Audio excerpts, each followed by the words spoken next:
So I thought I'd make a video for you with me speaking English because you need to practice it. And I haven't taken Spanish in like 6 or 7 months. So it's really bad.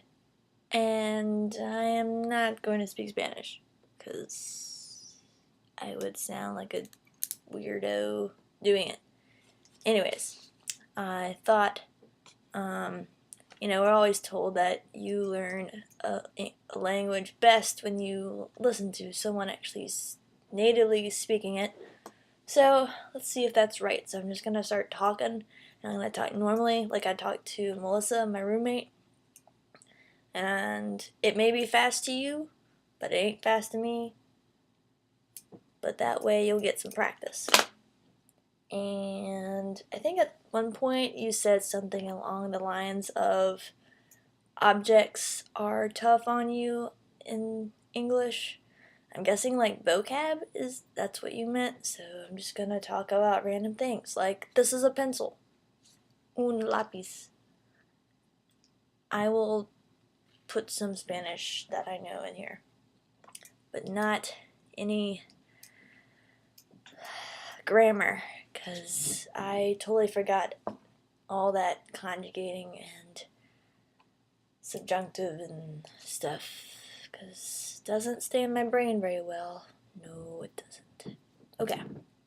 Well, I was also thinking about how culture is different here in America, and how you're probably learning about different culture through people in your sociology class, because sociology is the study of people.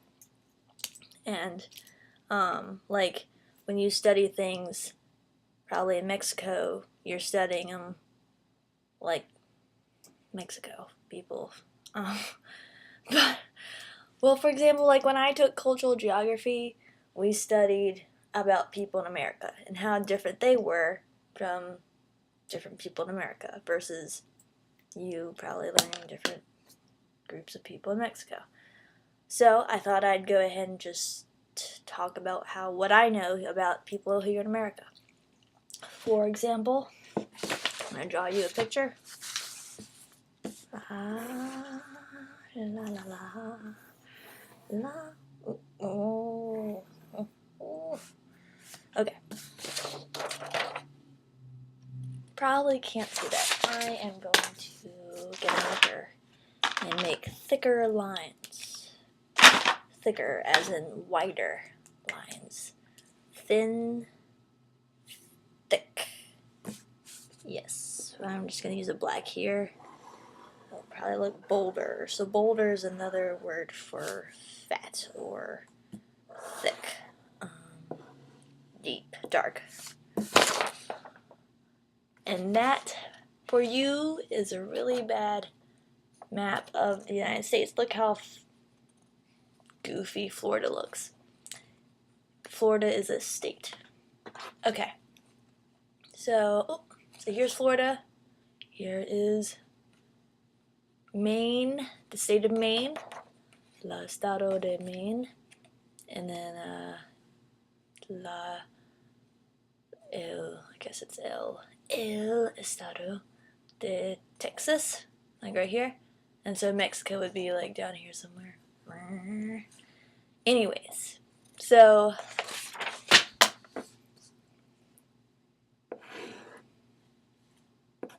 making a basic map. Oops, I spelled that wrong.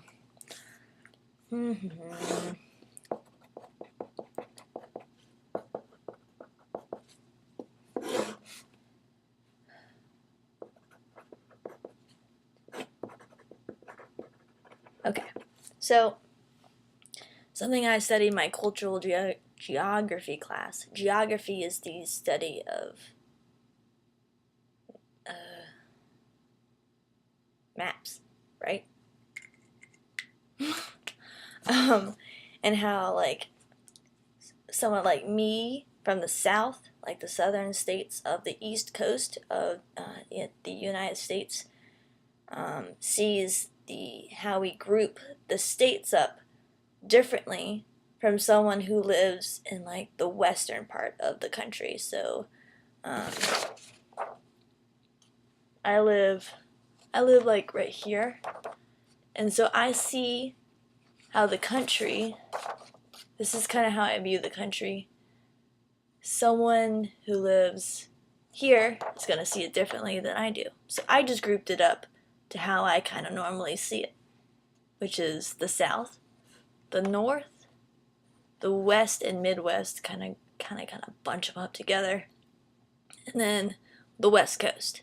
So that's near the Pacific Ocean, and this is the Atlantic Ocean over here. So I'm going to primarily talk about the North and the South and how they are culturally different through certain words and vocabulary. And those are, I wrote them down. Okay. So when a Southern person is talking to a group of people, kind of like these people over here, like, or right in front of me, a Southern person is going to say, hey, y'all, I need y'all to go sit over there. The term y'all. Kind of like the term vosotros, which is what we are taught how Spanish people say it. Like, y'all, you, it's basically you all, blah, blah, blah, blah, blah, blah. Now, if someone from the North were to come down, like from New York City or the state of Maine, New York City is kind of like over here somewhere.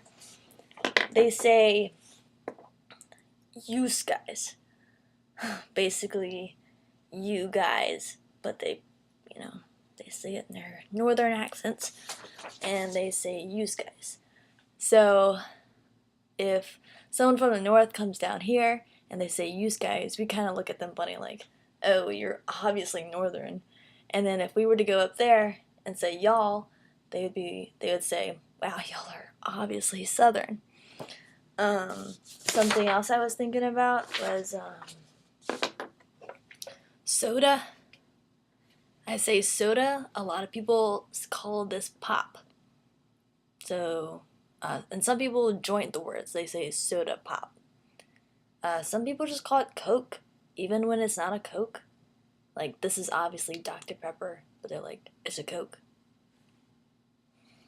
I don't really know what the map of that is, but and these are obviously shoes.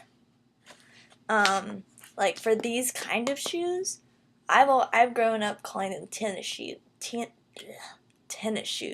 like the game of tennis. Even though this is actually a running shoe, I don't say running shoes because I don't run. But you know what? I also don't play tennis, but I have grown up calling these tennis shoes. They're also called sneakers. Go put your sneakers on, someone would say.